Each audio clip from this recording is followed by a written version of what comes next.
আর এই যখন 100 দিনের কাজের টাকার দুর্নীতিতে চলছে ইডি হানা, সেই সময় দেখাবো আপনাদের ভুল ভুল করে ফেললেন ইডি আধিকারিকরা, ভুল করে চলে গেলেন সকালবেলা একজন সাধারণ মানুষ, তার কোনো যোগই নেই এর সঙ্গে।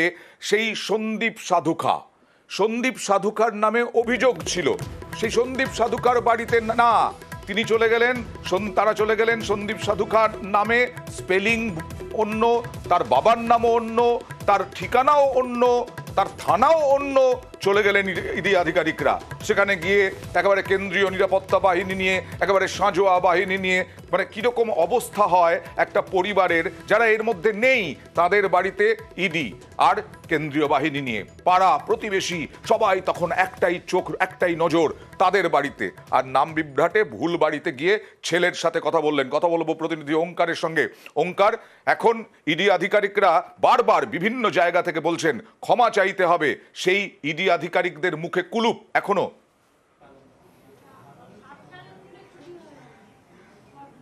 একদমই, দেখো কি করে এই ভুলটা হলো সেটা নিয়ে কিন্তু এই মুহূর্তে বড় প্রশ্নচিহ্ন জেগেছে। কারণ সন্দীপ সাধুকা, যার বাড়িতে প্রথমে এনফোর্সমেন্ট ডিরেক্টরেটের আধিকারিকরা পৌঁছে গিয়েছিলেন, তার ছেলে কিন্তু বলেছিলেন যে তার বাবার নামের যে স্পেলিং সেটা কিন্তু ঠিক নয়, তার বাবা এই নামে কিন্তু তার নামটা লেখেন না। এটা যেরকম প্রথমবারে বলা হয়, এবং তার পরবর্তী সময় এনফোর্সমেন্ট ডিরেক্টরেটের আরও বেশি সতর্ক হওয়া উচিত ছিল, এমনটাই কিন্তু বিশেষজ্ঞ মহল মনে করছে। কারণ সন্দীপ সাধুকা যদি এক নাম হয়ে গিয়ে থাকে, তাহলে সেক্ষেত্রে বাবার নাম তো দুজনের একেবারে অন্য। কারণ প্রথমে যে সন্দীপ সাধুকার বাড়িতে এনফোর্সমেন্ট ডিরেক্টরেটের আধিকারিকরা পৌঁছেছিলেন, তার বাবার নাম শচীন সাধুকা। আর এখন এই মুহূর্তে যে বাড়িতে তল্লাশি চলছে, সেই সন্দীপ সাধুকার বাবার নাম অমল সাধুকা। দুজনের নাম, বাবার নাম আলাদা, ঠিকানা এক্ষেত্রে আলাদা, থানা আলাদা। তাহলে এনফোর্সমেন্ট ডিরেক্টরেটের আধিকারিকরা কি বেসিসের ওপর চলে গেলেন, এটা নিয়ে কিন্তু এই মুহূর্তে বড়সড় একটা প্রশ্ন উঠে যাচ্ছে। কারণ তাহলে কি যারা এনফোর্সমেন্ট ডিরেক্টরেটের আধিকারিকদের পাঠাচ্ছেন, তারা কি খুব সুনির্দিষ্টভাবে, খুব দ্রুততার সঙ্গে এইগুলো বলছেন যে এখানে পৌঁছে যাও, খুব অত্যন্ত দ্রুততার সঙ্গে? যতই তাড়াহুড়ো থাকুক না কেন, বিশেষজ্ঞরা বলছেন নির্দিষ্টভাবে তদন্তকারী অফিসারকে একদম সমস্ত কিছু ঠিকঠাক জেনে যাচাই করে তবেই যাওয়া উচিত। আর একটা পরিবারের কাছে চলে গেলেন ইডি আধিকারিকরা, যাদের সঙ্গে ক্যান্সার রোগে আক্রান্ত তার বাবা, বিছানায় শয্যাশায়ী, তাদের বাড়িতে গিয়ে টেনশন দিয়ে এলো ইডি আধিকারিকরা। আর দেখুন তার ছেলে কি বলছেন। নামটাও আলাদা, স্পেলিংও আলাদা। এই নামটাই তো ম্যাচ হচ্ছে না। বাবারও অসুস্থ তো রয়েছে, ট্রিটমেন্ট চলছে, তো সব কিছু একটু ঠিক হলে আমরাও চেষ্টা করব যাতে ইডি ডিপার্টমেন্ট যেভাবে আমাদের হ্যারাস করে গেল, মান সম্মান নিয়ে খেলে গেল যেভাবে, তো আমরা প্রয়োজনে আদালতের দ্বারস্থ হতে চেষ্টা করব তাদের বিরুদ্ধে, যাতে এইভাবে মানহানি নিয়ে যাতে না খেলা হয়। আর আমি বলছিলাম না যে বিশেষজ্ঞরা কি বলছেন, আমরা কথা বলেছিলাম অবসরপ্রাপ্ত পুলিশ কর্তা, যে কি কি নিয়ম মানতে হয় ইডি আধিকারিকদের। দেখুন, যার বাড়িতে যায় তার নাম থাকলে হবে না, তার বাবার নাম এবং সেই বাবার নামের সাথে অ্যাড্রেস প্লাস আশেপাশে বাড়ির লোকেদের একটু জিজ্ঞাসা করতে হয় এই সেই ব্যক্তি কিনা।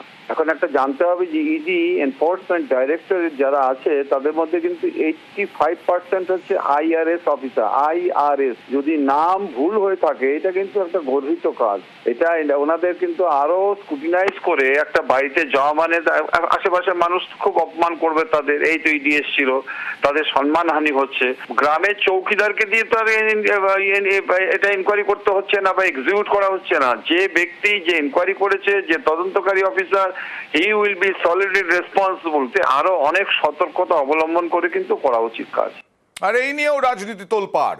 চন্দ্রিমা ভট্টাচার্য, রাজ্যের অর্থমন্ত্রী, তিনি কটাক্ষ করছেন। দেখুন, ভুলে যাচ্ছেন তো কি করছেন কি করছেন না। ফ্ল্যাবারগাস্টেড একদিকে হয়েছে, আর একদিকে একটু বিভ্রান্ত হয়ে গেছে, কনফিউজড হয়ে গেছে, কোথায় যাবে কোথায় যাবে না, ঠিকানা সব ভুল ভাল, সবই ভুল, ওদের ঠিকানাও ভুল। আর দিলীপ ঘোষের সঙ্গে আমরা কথা বলেছিলাম, তিনি একেবারে স্পষ্ট বললেন ক্ষমা চাওয়া উচিত ইডির, ভুল করেছে। কি বললেন দেখুন।